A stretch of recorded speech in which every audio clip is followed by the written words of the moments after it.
Hi everyone, in front of me I've got VIVO Y17 and let me share with you how to enable the developer options on this device.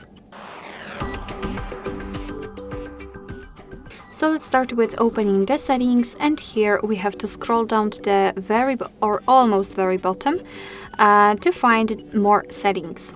Now let's tap on About Phone, and here we have to localize the software version.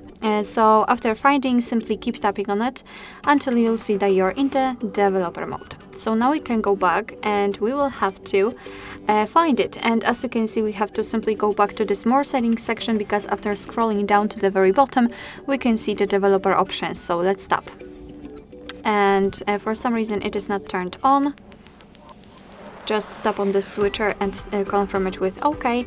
And as you can see right now we've got plenty of advanced settings which we can customize. So for example, we can change the window animation scale, we can show surface updates, visual feedback for tabs is also here. Here we've got some options which are connected with the Bluetooth and overall the networking, etc.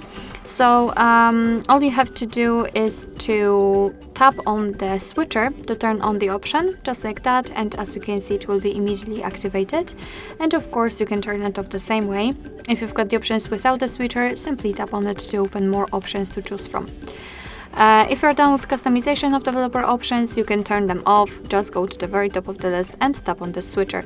Most of the options will be inactive, and generally after going back the developer options should disappear, but sometimes your device will simply need a time to do that. If they will disappear from the list and you'd like to customize them again, simply go back to the software versions tab and keep tapping. Alright, so that will be all. Thank you so much for watching. I hope that this video was helpful, and if it was, please hit the subscribe button and leave the thumbs up.